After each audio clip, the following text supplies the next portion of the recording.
I'm Bob Short, and this is Reflections on Georgia Politics, sponsored by Young Harris College, the Richard Russell Library, and the University of Georgia.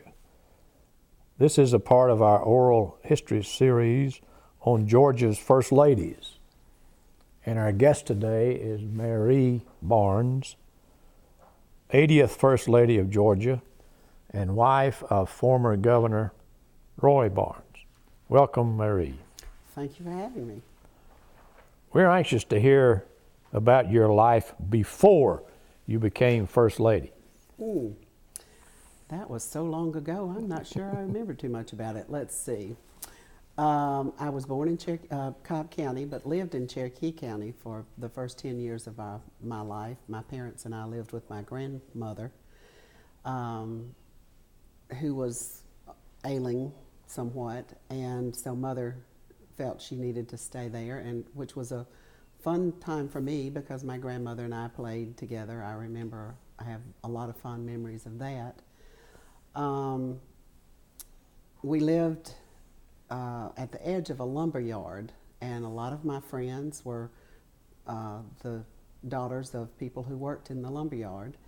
And of course, you know, we told all the ghost stories about the different things, panda bears being in the lumber yard, and we'd go play in the lumber yard a little bit, and then we'd get scared and run home. And so it was a lot of fun growing up in Cherokee County. And then my daddy was a highway department engineer, or as we say now, Department of Transportation, and his office was in the old courthouse here in Marietta. So he had a long drive every day from Cherokee County to Cobb County, and we decided that it was time to build a house and move to Cobb County so Daddy wouldn't have such a drive. So we moved down here when I was 10, built a house actually right behind where we're living now. And he, about 2 months after we moved here, got transferred to Cartersville and was made assistant division engineer in the Cartersville office. But he didn't like to stay in an office, so he traveled the roads and traveled looking at jobs and things like that. I, of course, went to Marietta City Schools and Westside Elementary in particular, and then Hickory Hills Elementary, and then back to Westside. They did a bunch of redistricting during that time. My grandson and granddaughter have applied to go there. They have a choice program now where you can choose in Marietta City what schools to go to. So I will be hoping that they're going to go there too, since I went there. Graduated from Marietta High School, went off to Kennesaw for the first 2 years, Kennesaw Junior College, now it's Kennesaw State University. Graduated from there in December and went to the University of Georgia in January of '69. So that's where I met Roy on a blind date, which I thought was a good idea at the time. I wouldn't recommend now doing a blind date, but we met on a blind date. Some mutual friends of ours set us up, and we went to a dance, and the rest is history. We married about a year and a half later. Tell us about your mother. She had a very unusual nickname. She did. She was the daughter of the depot agent in Holly Springs. Her name was Elizabeth, but I was 15 before I knew that it was Elizabeth because I had only known her as Spud. When she was a little girl, she was the youngest of the 4 surviving children that they had. They had 6, but she was the youngest of 4. And she loved potato chips, and something I unfortunately have inherited. And they were brand new at the time. And there was a store in town that would get a shipment by rail of potato chips. And my grandfather was first in line every day when they came in, because he knew when they came in, to buy her potato chips. And he would buy her every one they had, but the manager of the store said, "No, you can't do that. We have to save a few packages for everybody else." But he spoiled her in that way, and he called her Spud because he said, "You're going to turn into a little Spud," which of course means potato. And she was Spud till she died. It just stuck. And like I say, I was 15 before I knew she had another name, which was Elizabeth. So. When did you meet Roy's family? Actually, I met them. We started dating in the spring, and I think I met them shortly after we started dating. When we'd come home from the university on weekends and during the summer, we would date and go down there, and he would come up here. Now, my daddy was very particular about who I dated, so he would ask around town. And there was a man that was from Mableton, where Roy was from, named John Lee, who worked at the courthouse. And so Daddy went to John Lee and said, "I need to know something about this Barnes boy my daughter's dating."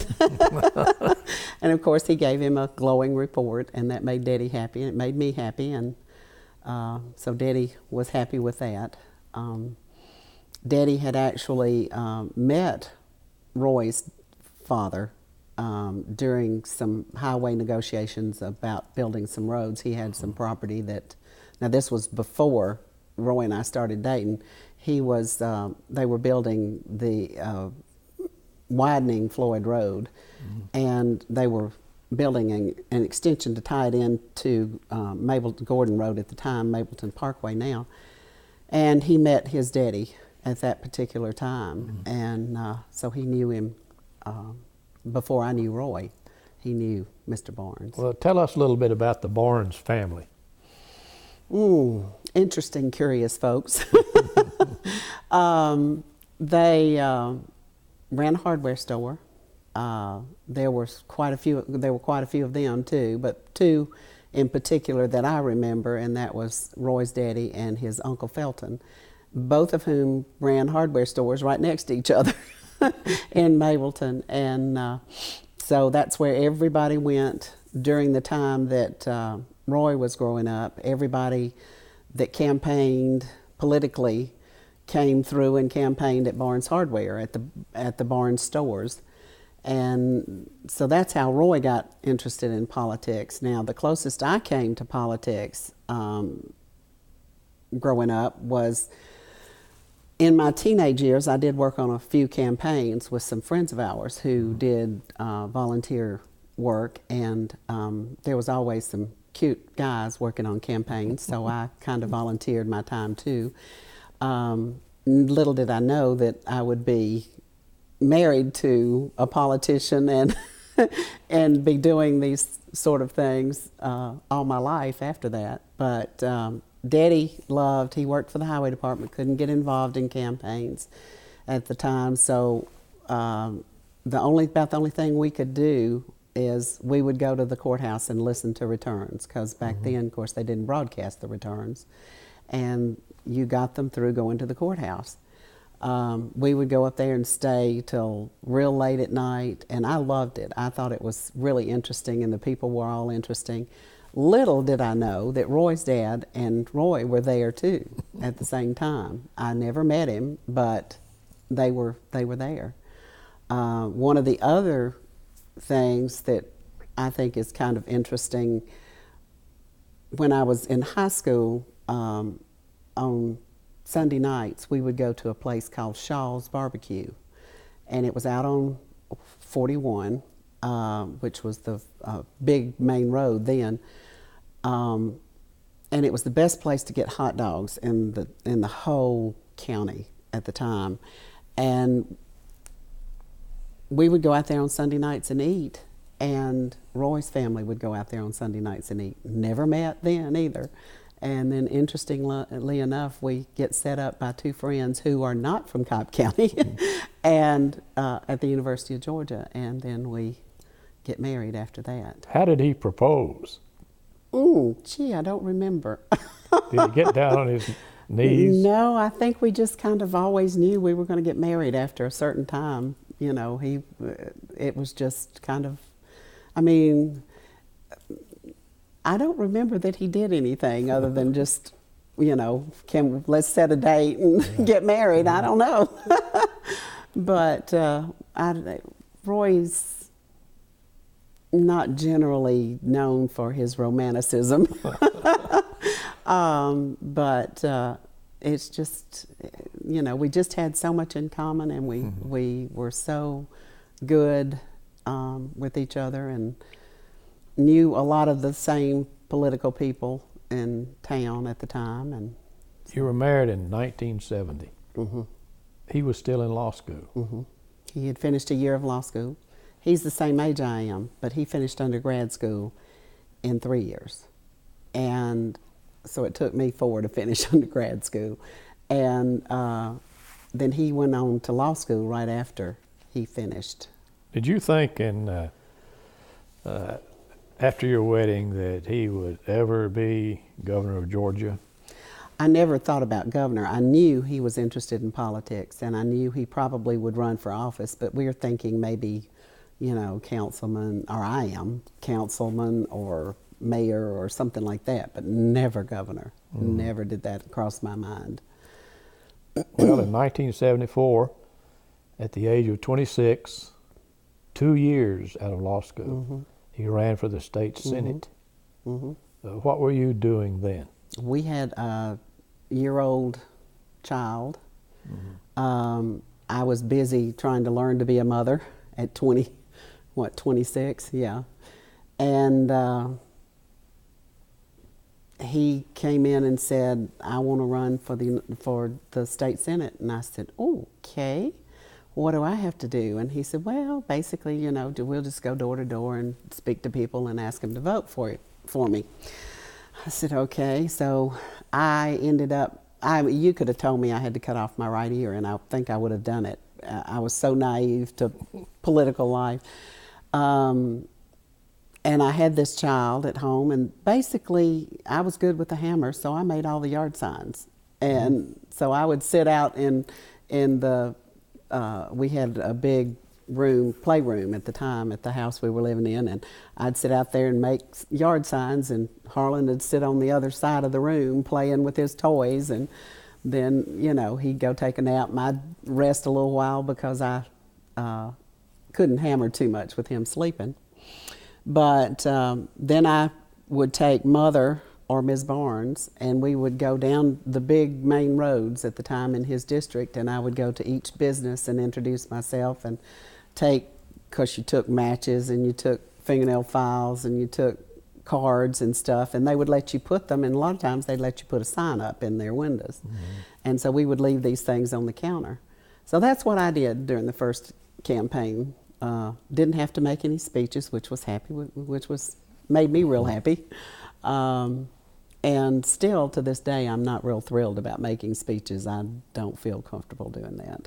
So while he was laboring away at the state capitol, and those of us who know Roy Barnes knows he labors. He's a hard worker, and he puts everything he has into every job he's ever done. Exactly. But those long hours must have left you with some spare time, except for raising the kids. What else do you have any hobby? I know you're a good tennis player. Well, I didn't take up tennis though until the kids were well into school.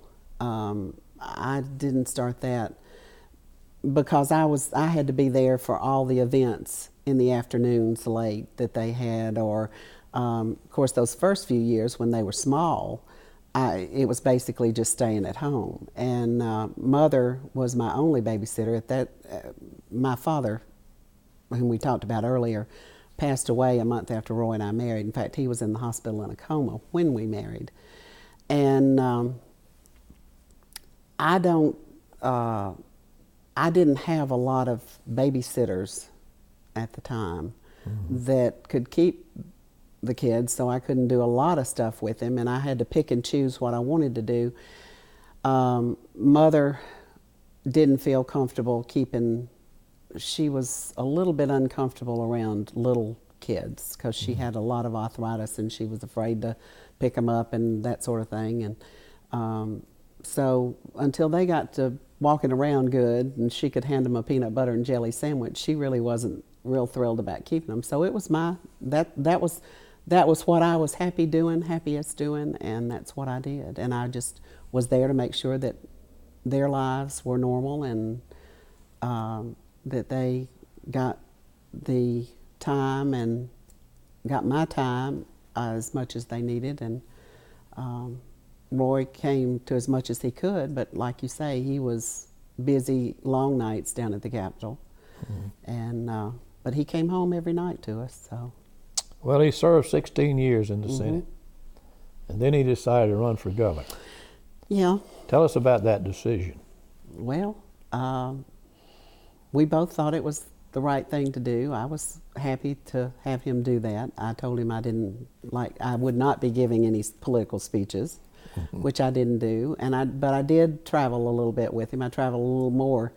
In '98, I traveled a lot more than I did in '90 when he ran. We knew all along that with two big names, Elle Miller and Andy Young, it was an uphill battle. But Roy was very well known across the state because he had been such an effective state senator that he did have a good showing. I mean, he came in third, obviously, didn't make the runoff, but he did well, I think. And I think that sort of prepared him for the '98 race. And of course, in case you hadn't noticed, we lose about every 10 years. So, so he ran in '98 and won, and lost in 2002. Well, after his running for governor in 1990, he almost immediately ran for the House of Representatives. Yeah, actually, that was kind of interesting that this new seat came available. He would not have run back for the state Senate because a good friend of ours had run for the state Senate and it had taken his seat when he ran in '90, and he obviously felt that he didn't need to try to run against him because he was effective too. So this seat came available, and he said, well, I'm going to run for the House. I've done it in the Senate. And he did it kind of backwards. A lot of people do the House and then the Senate, but he did the Senate, then the House. Of course, Mr. Speaker, Tom Murphy, told him that, you should have done this first. Yeah. You are now in the best part of the legislature. So the 1998 race for governor was successful. What do you remember about that race? I remember the long hours and the many campaign stops and things we did. I remember going around the state. I made a lot of appearances. I didn't give a lot of speeches, obviously, but I made a lot of appearances on his behalf, and did a lot of parades and met a lot of wonderful people that we still keep in touch with. A good many people from across the state. We had somebody call last week and say, we're sitting on ready, and we enjoyed reading the article that Bill Shipp had in the paper last week. We hope to, I'm ready when you are. And I'm saying, well, maybe not so fast here. Yeah. I'm enjoying my grandchildren now. That's good. Well, after one wins the governor's race, there's always the inaugural ball. I'm sure you had a lot to do with the planning for the inaugural ball. Well, I don't know that I did, in that we did meet with the event planner and we talked about the events, and but the staff did a wonderful job of taking care. I really remember being so overwhelmed that I don't know what I was doing half the time there.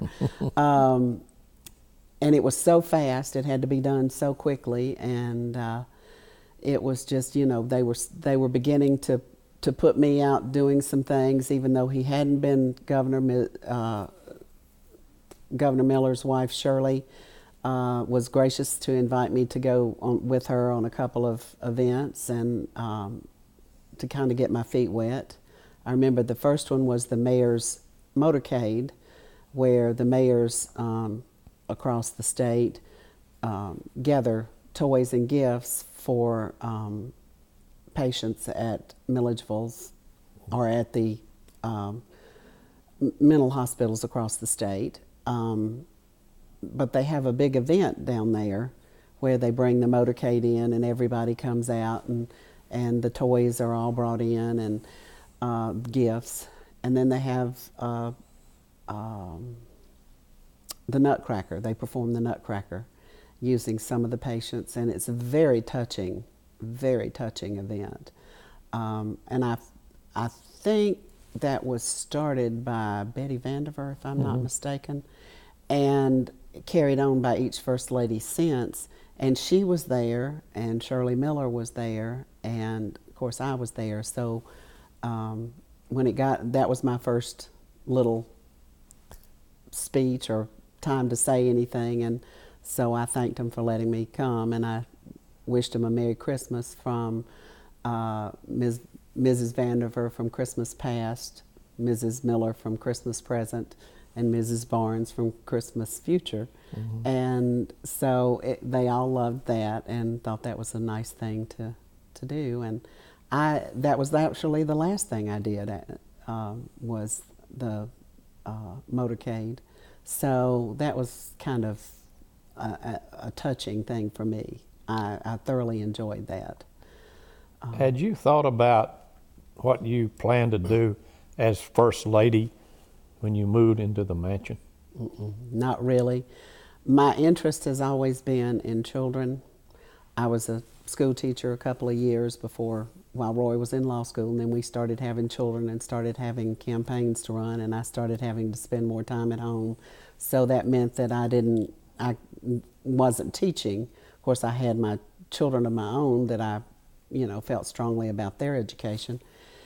But I had been talking to several people, and I had been doing a lot of reading and a lot of thinking about what I would be doing,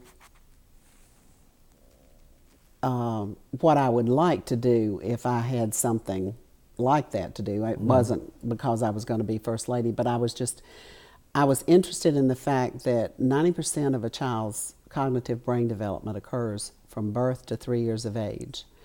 And all kinds of positive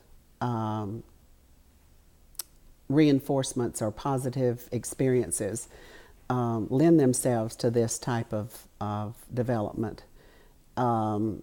So I thought it would be good for me to try and focus on the birth to 3 years of age, which meant that it would be childcare, it would be early child care, early childhood learning, and they don't have a voice up until that time. I mean, usually it's K through 12 that people focus on. They don't focus on the birth to 3 years of age.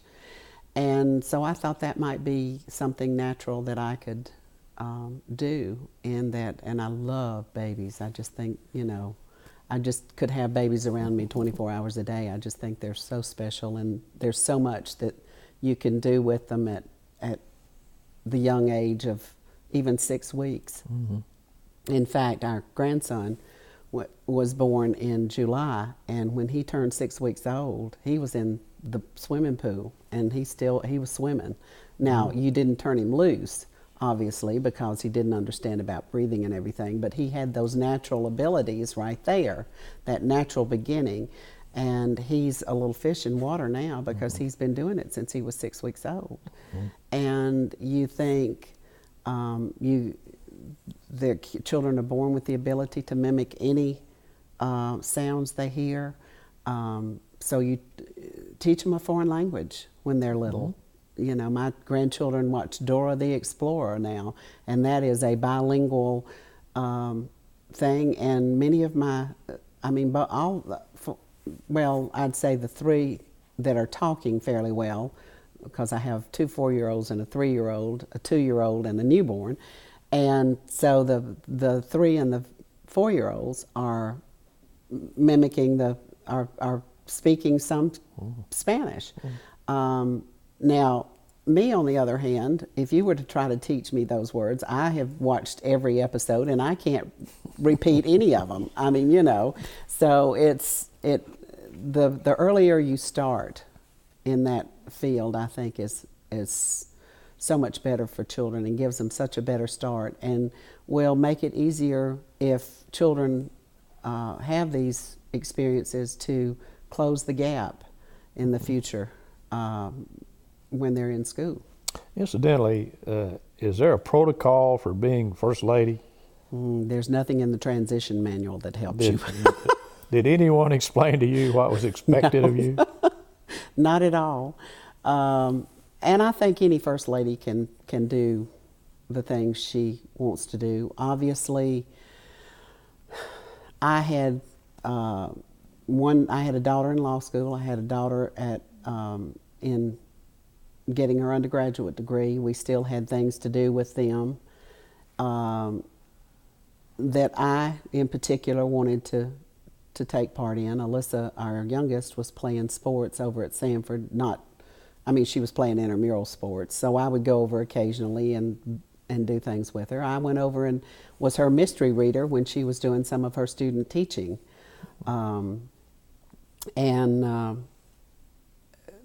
So I, still wanted to be able to do things with them. So I did not want it to be a full-time job for me. Mm-hmm. I loved hosting events at the mansion. I think the Governor's Mansion is a wonderful place to sell the state of Georgia. We brought in, prospective people for businesses. We would do the green carpet and the red carpet tours, which would bring in financial people as well as people that were thinking about locating businesses here. That was one of the stops that they would make on the weekend they were doing it. And I enjoyed that. I enjoyed having the valedictorians from all across the state come in one day. We would set up a big tent. We would have speakers. We would do refreshments for them.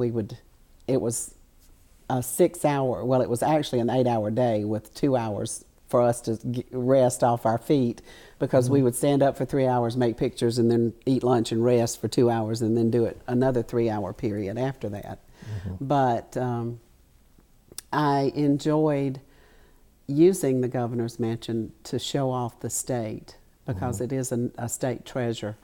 And I think it's just wonderful that the state has that, and we can of course thank the Sanders for that, because they were so instrumental in getting that built. And in fact, I know you've talked to Betty. I don't know if she told you that she sold some of her paintings to build that fountain in front of the Governor's Mansion, which I think was very generous of her.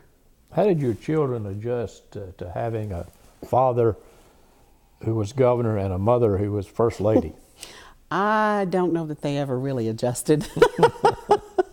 They would come to some of the events, but they primarily stayed. They were old enough that they could stay away and do their own things. Because like I say, during that time we had one in college and one in law school. Our son was working full time, so it was just they were gone a lot. So it seems that you did not find it difficult to adjust to the First Lady role and live a normal life.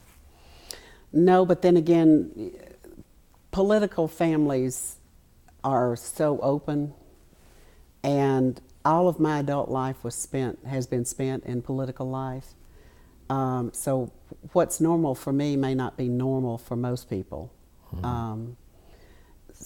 And it just seemed normal for us to be doing what we were doing. And the kids, of course, if they called and said, we want to do so-and-so, we want to go out to eat or whatever, we would make it happen somehow. We want to all get together for an event, come down and swim or do something on a weekend. We would always make it happen. But that was kind of the way it was, though, the whole time that we all our married life. While Roy was in, they would tell us of events at school, and I would put it on Roy's calendar, and he'd be there.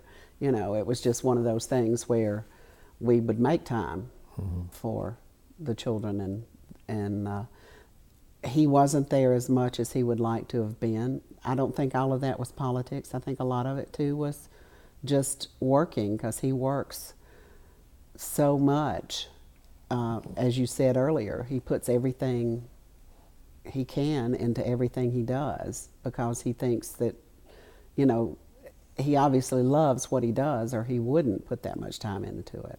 Mm-hmm. But the kids are enjoying us being here and in their lives a little bit more now. Mm-hmm. And especially now that we've moved to Marietta, where they've moved to, three of my 5 grandchildren can come out their front door and be in our backyard within 2 minutes. So it's not a huge problem to see them now. There's a tremendous amount of entertaining that's required of the governor and the first lady. Mm-hmm. Tell us about some of your activities as an entertainer. Well, the mansion staff did a marvelous job of putting together the events. Basically, thank goodness, all we had to do was show up. And now we I would put my input into, well, I would like to have thus and such, or I would like to do this or that. There were a few interesting things that happened. Prince Philip came to spend the night, and at the governor's mansion. We had the presidential suite, obviously. We had 2 of his staff members and him spending the night. There were no really nice towels at the governor's mansion at that time.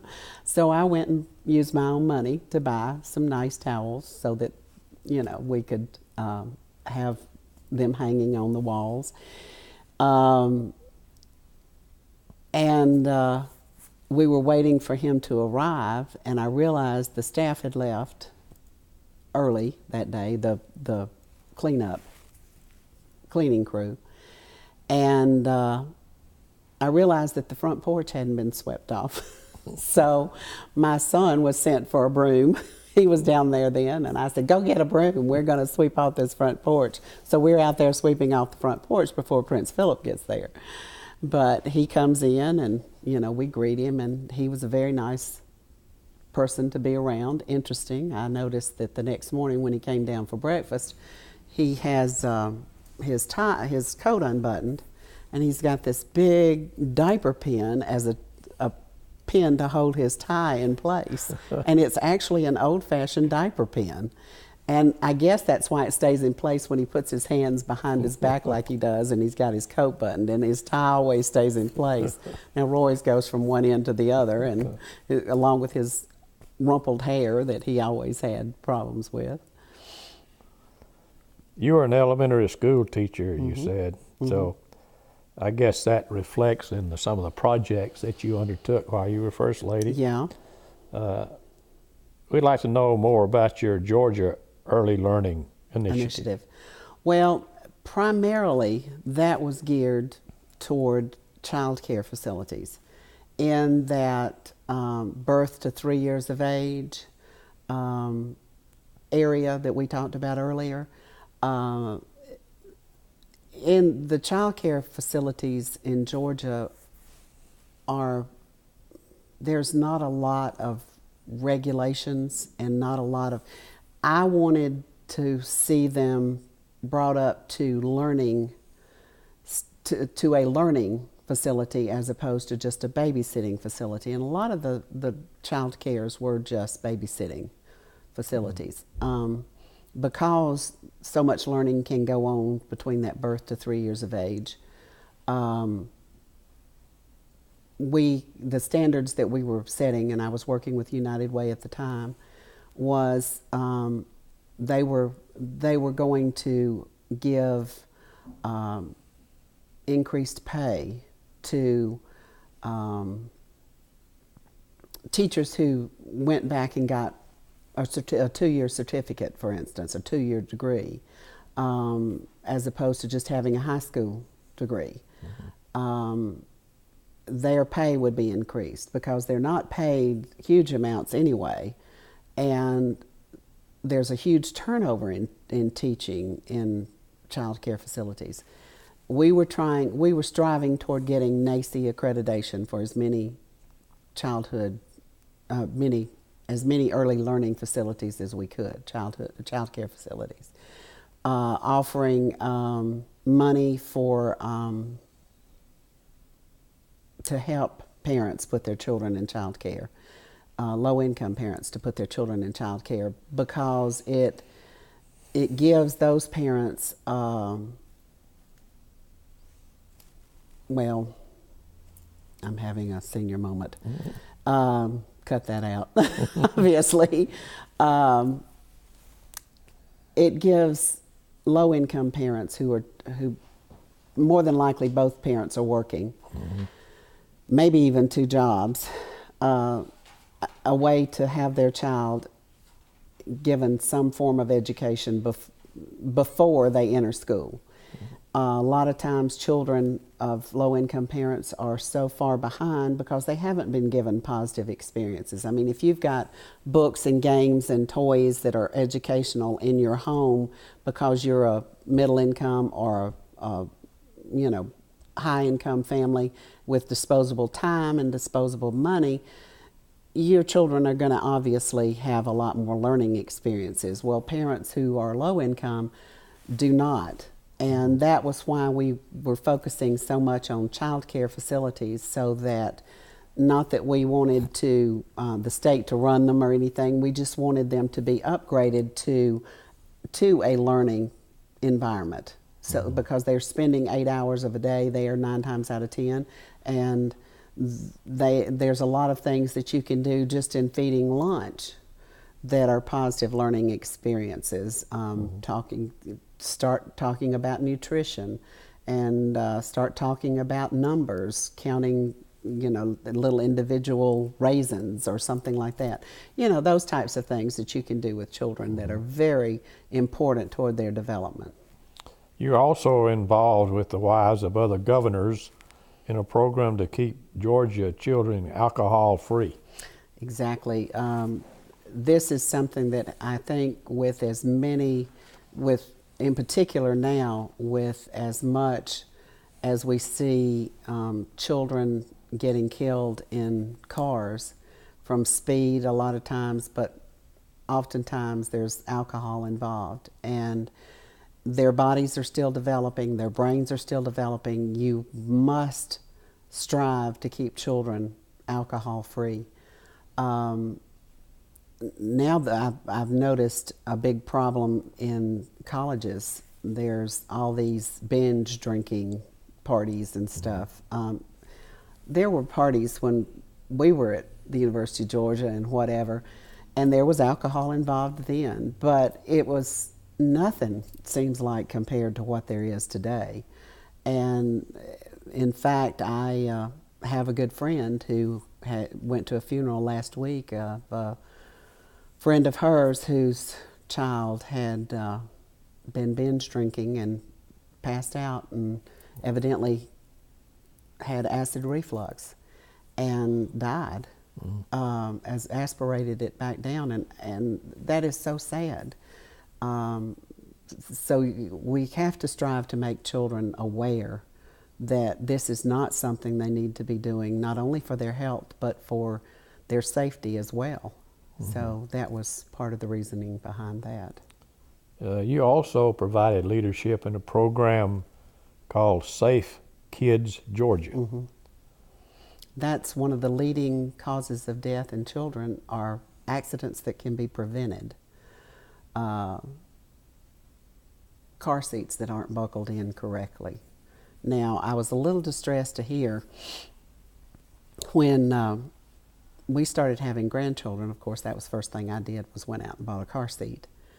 And had to buy 2, actually, because we had 2 a month apart.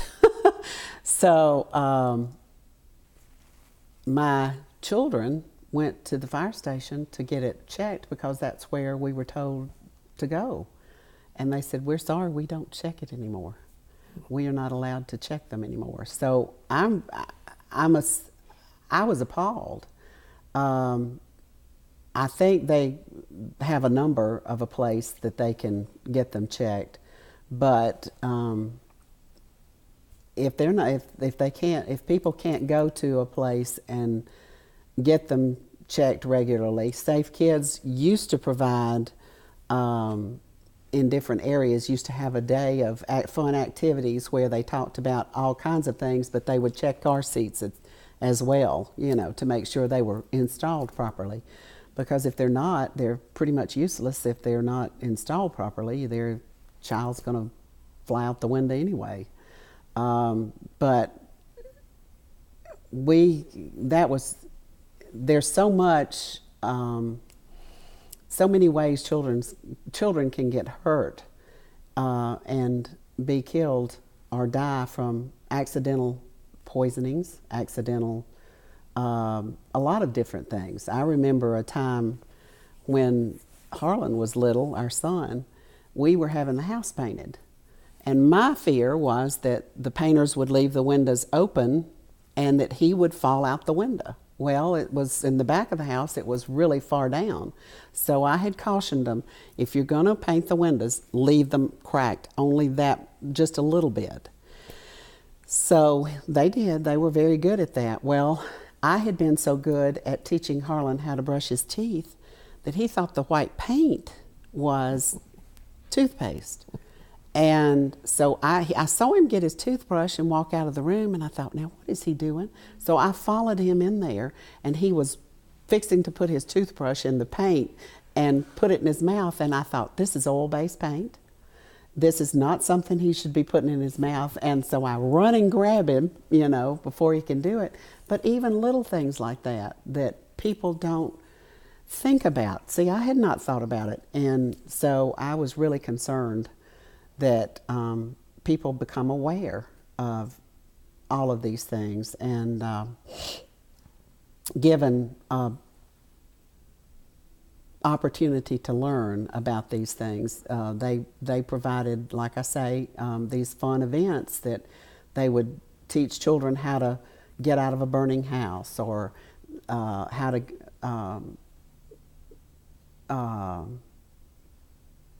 all different types of things like that. Mm-hmm. But primarily, they had this one vehicle that would, the kids could go in and they would put smoke in it and show them how they would become disoriented if they didn't have a plan to get out of a burning house, or, mm-hmm. And show parents that too. So it all goes back to trying to keep children safe. It was Safe Kids Georgia as a program. Mm-hmm. As First Lady, you were also heavily involved in women's health issues. Mm-hmm. Roy actually created the Office of Women's Health, which the direction that it was meant to take, I think it kind of got off its path, was a lot of health issues for women are different than they are for men. For instance, heart attacks present themselves different in women than they do in men. And a lot of times women will go to the emergency room or not even go to the emergency room because they think they may have a sprained back from picking up a grandchild or something like that, when in actuality they're having a heart attack. Because their pain presents in the back and not necessarily down the arm, not necessarily in the front of the chest. And so the Office of Women's Health, that when we created, or when Roy created it, and I wanted to work with it to bring to light these different issues, different types of the different ways that these same diseases that both men and women have would present themselves differently in women than in men. Let's get back now, if you will, to your husband's term as governor. Mm-hmm. His platform when he won in 1998 was education and health care reform, which you and I have talked about here. So it sounds a lot like what your agenda would be if you were running for governor. Well, that won't happen. Just to put that clear, make that clear, that won't happen. But I think everybody, I mean, education has to be the first priority, because you cannot run a state or a nation without its population being educated. Jobs will not come to areas where people are not properly educated. This was the biggest focus Roy had, was because he feels so strongly about Georgia being the capital of the South, being the state of the South, that where the engine of the South, so to speak, in that jobs will come if her people are educated. And there's so much that needs to be done in Georgia. And Roy just had this burning desire that he just had to do it all in one term, which may have been a little bit of a problem, but education is the key. I know that is such a trite expression, but education is the key to anything anybody does. If you can't read, you can't follow directions, so you don't know how to even fill out a form. So that has to be the main focus of every governor, of every president, of every leader everywhere, in order to make, and one of the things that we quickly learned was that it's not just a national, we're not competing against Alabama and New Jersey and North Carolina and whatever. We're competing against other countries. And in a lot of the other countries, education, the focus on education is much greater than it is here, even though we spend a lot of money on education, but their focus is much stricter, much harder. They go more, in Japan, for instance, they go more days a year to school.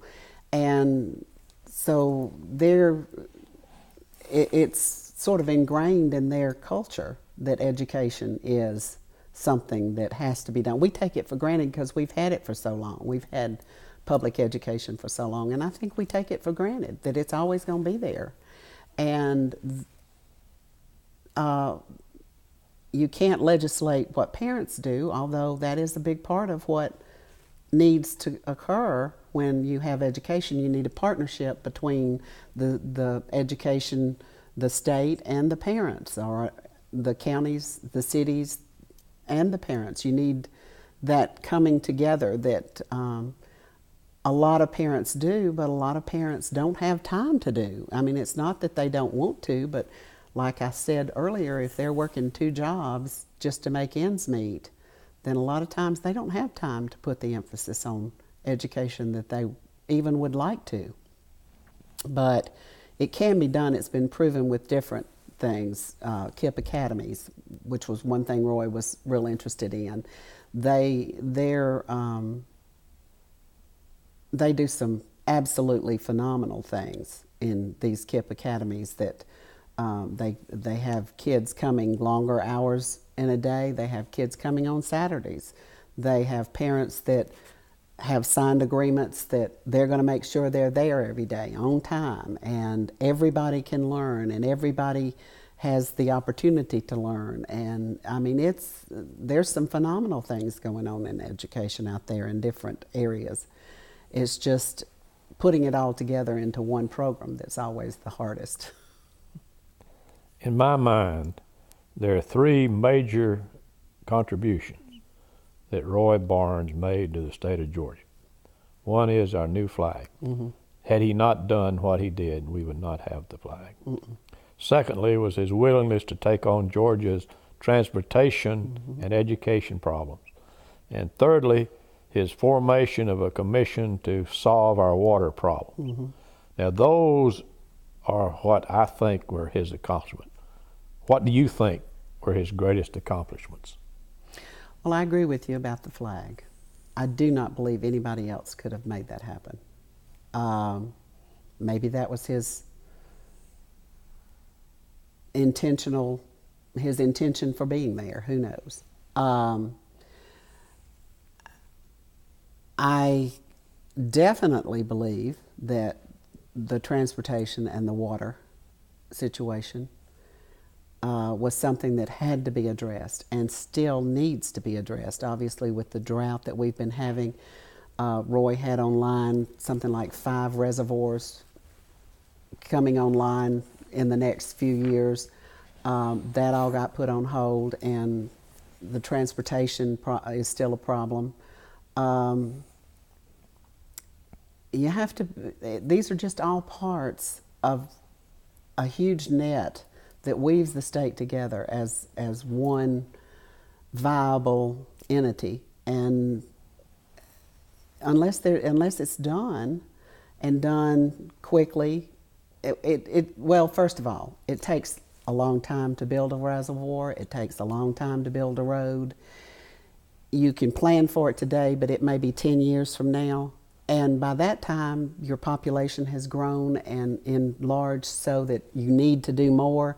So you have to take on these issues and you have to address them. Otherwise, it just goes undone and the state goes lacking in their resources and in their growth. And what idealistically we would like to do or would like to have seen was that these reservoirs be put all over the state, that transportation be carried out into the state so that growth could occur all over the state as opposed to just in the Atlanta area, even though the Atlanta area runs the rest of the state. But that brings jobs to South Georgia, it brings jobs to North Georgia, it brings jobs to anywhere in Georgia if you've got the infrastructure built and worked on. That's something that every governor has to address in order to bring these jobs to different parts of the state, not just in Atlanta. And Atlanta is so tightly put together with so much that goes on in this area that there's not a whole lot of room for other growth to occur. So it's got to be in areas further out from Atlanta. What did he like to do with the family? Did he play tennis with you? Oh no. Roy likes to read. He likes horseback riding. But primarily we just like to get together and have the kids around us, have the grandkids around us now, and we eat together, we watch TV together, we watch movies together, we do things like that together. Primarily the movies we watch now are Little Einsteins and Wiggles and let's see, Dora, Handy Manny. Those things are our life now, but that's a great time. Well, then came 2002. Ran for re-election. Tough campaign. What do you remember about that campaign? I remember Roy being made a rat, which I guess I'm still to this day astounded by that video that was put out showing him a rat stalking Atlanta. I didn't think it was as funny as some people did. But I remember we still had that same group of good friends and good supporters that were still behind us and that would be there tomorrow if he were to decide to run. So we're picking up with negative advertising. 2002.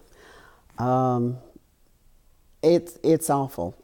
I think it's harder on the families than it is on the candidate by any stretch of the imagination. I mean, that video, even though it only aired on the internet, is out there for my grandchildren to see. That is not their grandfather. That is not my children's father. That is not Roy Barnes. He did not stalk Atlanta. He did not eat steak while Georgians were losing jobs. He was concerned for the state of Georgia from the time he was elected till the time he came home from the governor's mansion, from the governor's office. And it breaks our hearts to see that. And I'm sure other families that have to live through this, it does the same thing to them. In fact, I was interested to see this past week the letter that the Bush girls wrote the Obama girls was so touching and so absolutely on point about all the, not just negative advertising, but negative press in general, and how hurtful it is to the families. They told the Obama girls to remember their father, that it was not the father they would see in the press. It was not the father they would see drawn in cartoons. It would not be the father that they would see other people make him out to be. And so that's what we have to focus on with negative campaigning. I hate it. I absolutely do not like it in any way, shape, form, or fashion. We try. Now, there is a difference in negative campaigning and pointing out your issues as opposed to your opponent's issues. And that is a way to disagree. And that is what should be pointed out. But when you get down to making somebody a rat, that's just totally uncalled for. Character assassination. It's character assassination in its rawest form, and I personally just think it's very distasteful. It has nothing to do with records or accomplishments. Because Roy has probably had more accomplishments than any governor that I know of in recent history, except possibly, well, I don't know. I think Roy was a very effective and a very good governor, and naturally I'm his wife. But there again, I saw what went on down there, and I saw how effective he was in getting bills passed and getting things done, and things for the better. But I'm just appalled by some of the character assassinations I see. To have made, for instance, Max Cleland out as a traitor. I mean, that was character assassination at its worst also. And I was very pleased last week during the inauguration and during the time that the transition at Obama talking about wanting to bring civility back into politics. I mean, there's just none of that left anymore. It's if you're unpatriotic if you don't believe the way I do, or that's not true. And it really does make my blood boil, so to speak, with all the negatives that have gone on both sides. Now, I'm not trying to say that one or the other is worse, but both sides have created this massive negative attempt. Can you hear my stomach growling? I'm sorry. Oh, can you cut it out? Okay. I just knew it was growling, and I thought, I'm either going to have to get up and eat something, or he's going to have to be able to cut it out. Oh, good. Okay. Well, he failed to return to office in 2002, but he remains one of the state's most respected governors, and he's got plenty of life left. Oh, yeah. Do you think he will ever seek public office again? Well, that's for him to decide. I think that's the best way I can answer that. Mm-hmm. So what if he said this to you, Mary, should I run for governor, what would you say? Whatever you want, dear. How often do you say that? Not very. But no, that's something that he has to decide, no matter what. We just broke a few minutes ago when we were talking about how the kids were really against him running because they have kids of their own now, and they see him more, and the grandkids get to see him more, and they want their kids to be around him and to learn from him and everything, and so they're being very selfish in what they do. Obviously, they want him here. Sacrifice is something that our family has lived through. It's just something that you do if you're the family of a politician, for especially one that's a good one. You sacrifice time, you sacrifice a lot being in that situation. But it's something he's got to make up his mind about, because if he doesn't feel it, if he doesn't want it, then it'll show through. And that I would never tell him he couldn't do it, but I'm perfectly happy playing with my little 5 grandchildren. How did you and he adjust to life after politics? Well, actually, probably pretty good. He went off and worked in legal aid for about 6 months. Had the time of his life. He really enjoyed what he was doing. Unfortunately, he couldn't continue to do it he wasn't getting paid. So we had to make a living, so he had to come back and make a living. But if we could have afforded for him to do that for the rest of his life, he would have been so happy. He got involved in cases that normally a legal aid attorney would never have gotten that involved in. I wish I could give you some examples right off the top of my head. I can't think, I can think of a few, but there was just an extra sparkle about his being, because he was doing something that he loved, and he was able to help people. And that's what he's enjoyed doing the majority of his life, and that's what you do a lot of times in politics, is you're able to make things better and lift up people that can't lift themselves up ordinarily on their own. Before we go, let's talk for a minute about the Barnes children. Okay. You have a son and 2 daughters. Mm-hmm. And a daughter-in-law and a son-in-law. Good. Well, tell us about them. Well, Harlan, our oldest child, is a computer geek, for lack of a better word. He would not probably like me saying that. But anyway, he works for a company that I'm not real sure what they do, but he works on their computers. And our daughter-in-law, until Will was born, worked full-time in carpet business. She was a commercial carpet rep. And now they have 2 children, and Will and Libby, and they are just the cutest 2 little kids I ever saw, besides the 3 other grandchildren that I have.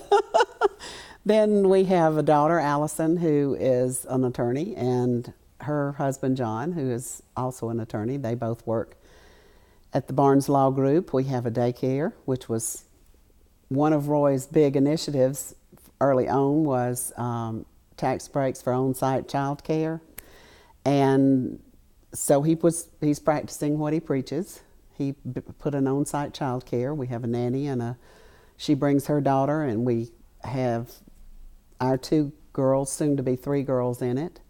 We did have another lawyer in the firm that had a little boy that was in it. She's no longer with us, but it's available for any of the lawyers that have small children that need child care. They're about a block off the square, so the nanny we have one of these great big carts that seats 6 kids, so the nanny can buckle them in and take them up to the square, play in the park, get a special NAMI treat when NAMI goes along. And the kids get to go down and see them. Roy gets to see them every day. Occasionally, our son's 2 children take advantage of it, get to come up there and play. Then our youngest daughter is working on her PhD in special ed policy and law. And she's actually finished her coursework. She's standing her comps this spring. And then, much to my chagrin, she's spending 10 months in South Africa starting in August, working on her dissertation. When apartheid ended there, they mainstreamed everybody. They mainstreamed typically developing, they mainstreamed developmentally disabled children. So she is studying the effects of that versus what we do here in the United States, or in Georgia in particular. So that's going to be part of her, that's going to be her dissertation. And she's looking forward to going. She loves Africa. She's been once before, and we went with her and spent a couple of weeks. But she's going to be spending 10 months. That's an awful long time for me not to get to see my child. So none of them have been bitten by the political bug? No, but if anybody has, it would be her.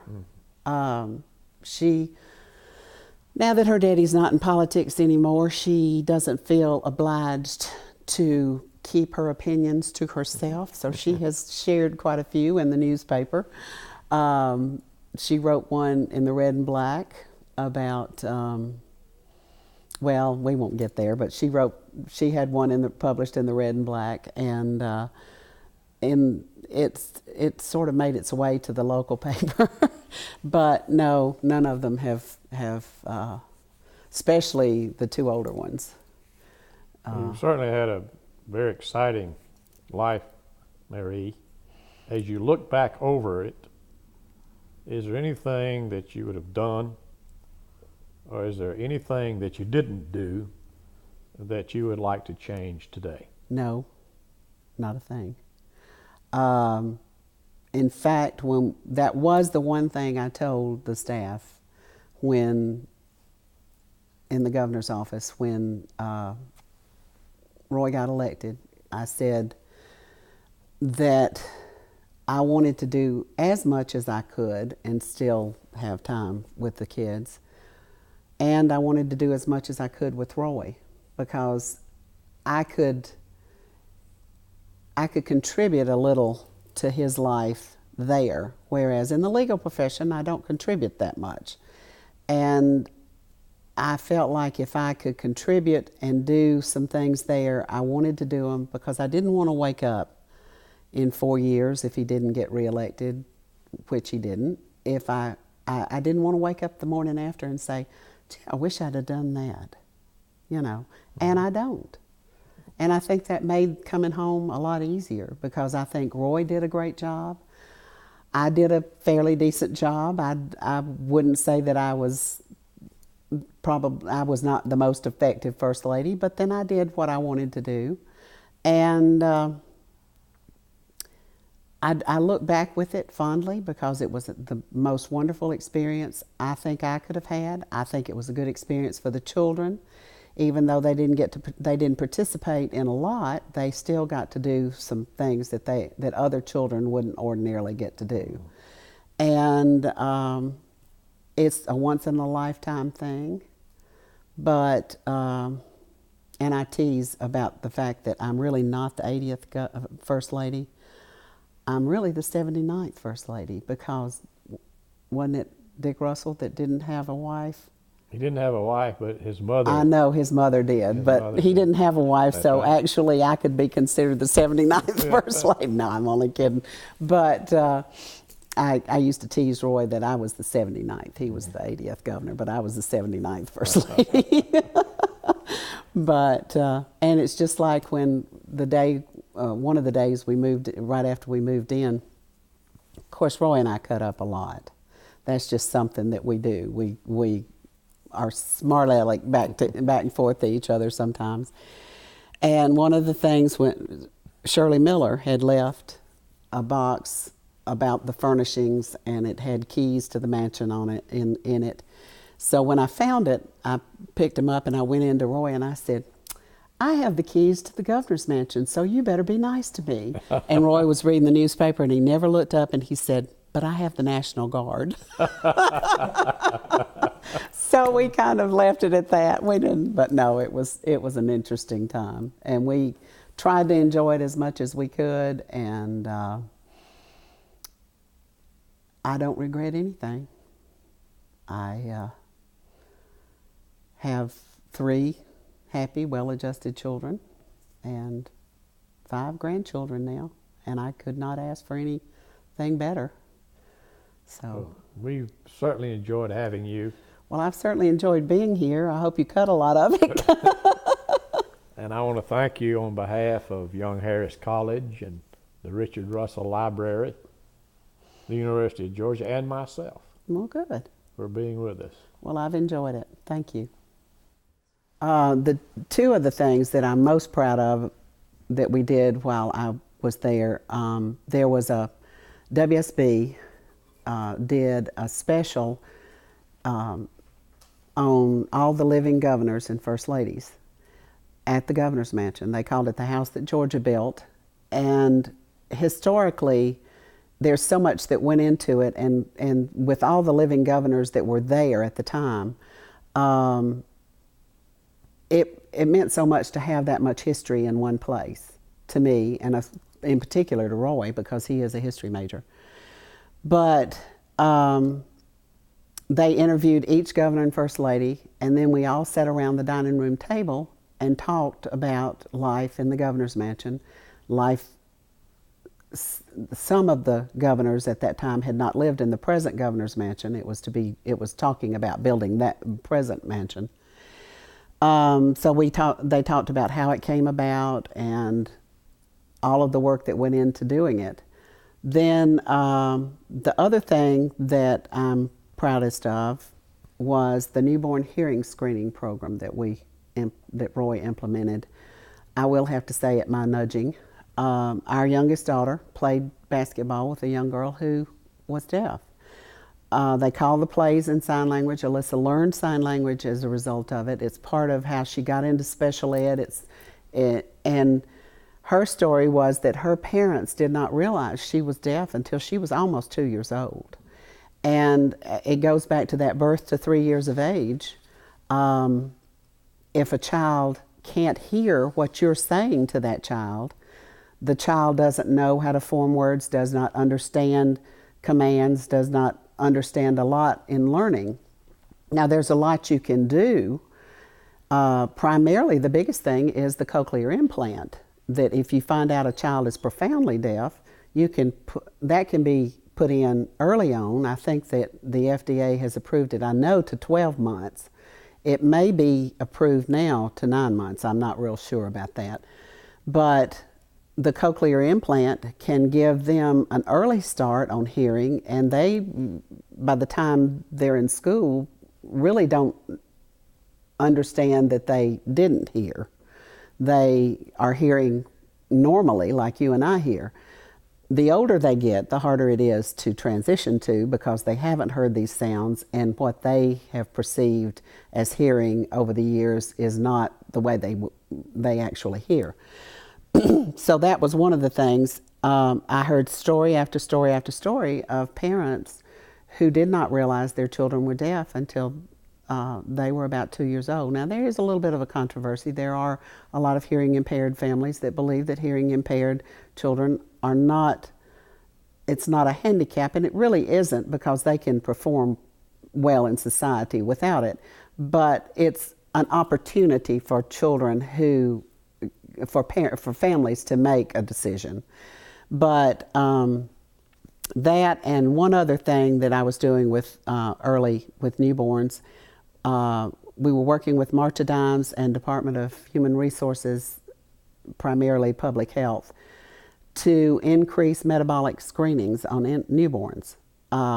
At the time, I think Georgia was only testing for 8 metabolic disorders, which a lot of times can be treated with just changing the diet of a child, that will allow them to grow and develop normally, as opposed to having a lifelong problem all their life. In some cases, it can lead to death. If a child's lactose intolerant, you don't find out about it until 2-3 months later, that child could die in that amount of time.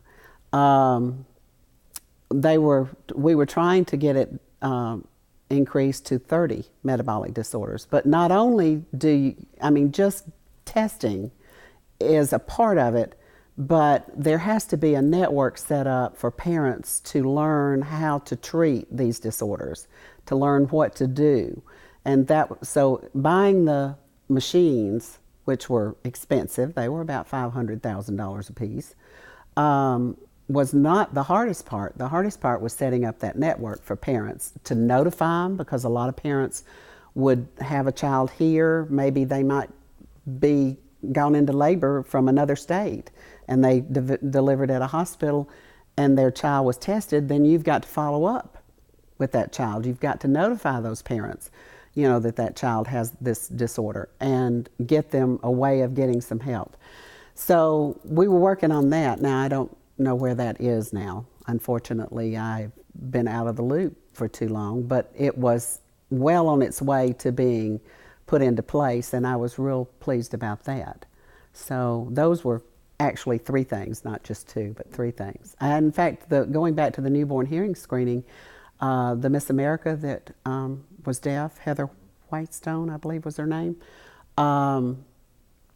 she came to when we kicked it off at Kennestone, and they were not doing it routine. They were just doing children that they thought might be at risk, but they didn't test her children to see if they were hearing impaired. They didn't test her child, but she was pregnant at the time, and she said, this one will be tested because of this program. And so, and of course, all my grandchildren were tested, and they were all fine.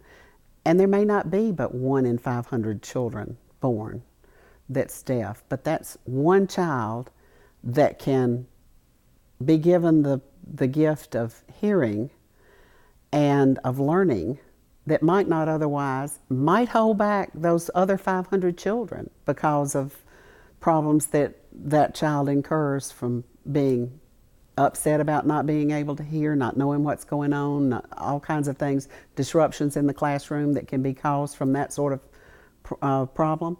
But anyway, those are some of the things that I'm proudest of.